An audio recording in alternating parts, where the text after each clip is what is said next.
ẹ wo ẹ̀yin ọmọ Nàìjíríà tí òótọ́ ó jìnnà púpọ̀ sí yín. Farm la wà ní London, farm òyìnbó.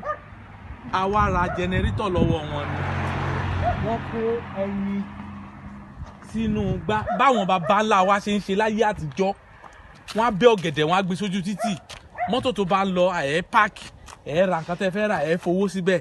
Ẹ wò ó, a páàkì ń sìn, mọ́tò wa rèé. A páàkì ń sìn. Nǹkan tá a wá gbé leléyìí. Nǹkan tá a wá gbé ní fáàmù wọn rèé. Ok, wọ́n kó ẹyin síbí yìí. Wọ́n ti sọ fún ẹ. Hen and duck egg for sale, £1 per half dozen. Please put money in the box inside.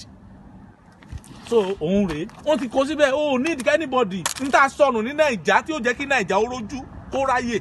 Òtítọ́ la sọnù. Wọ́n ti kó síbẹ̀. Ok, a fẹ́ ra ẹyin mẹ́fà ló wà níbí ìsìn. Wọ́n ti sọ fún yín pé wọ́n £1 ní. Òun rèé. Mẹ́fẹ̀ẹ̀fà rèé.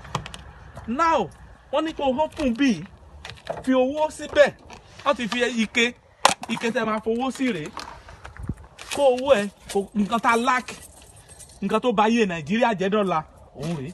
Báwọn bàbá wa ṣe ń ṣe láyé àtijọ́ 2, 3, 4, 5, 6. That is it. Àìsóòótọ́. 6. Àìsóòótọ́ òun ló bá yé wa jẹ́ ní Nàìjíríà. Ẹ jẹ́ káwọn olórí wa àtọmọ ẹ̀yìn àti onílé àtàlejò ká wá òótọ́ rí níbi tó ti sọnù. Òun rèé 6 pound. Àti kan síbẹ̀ yẹn agbéke yẹn padà. Òun rèé. Àbáwọn tí padà. Ààrẹ yẹn kan bí o. Kò sí anybody tó jáde sí wa. Ilé wọn rèé o. Ilé rèé everybody everywhere rèé. Fáàmù ní bíbá yìí àwa ń kọjá lọ ní. A rí pé a ní láti ra ẹyin. Òun rèé. A ti kó owó yẹn síbẹ̀ mẹ́fà. 1, 2, 3, 4, 5, 6. Toka again. This is it. 1, 2, 3, 4, 5, 6.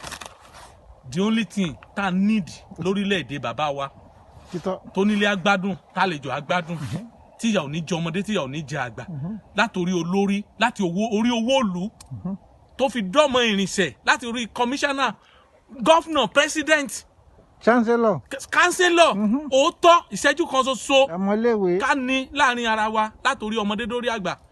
Ẹ ṣé o, bye bye. This is it. Àwọn nìyí o, mẹ́fà àti kó 6 pounds síbẹ̀.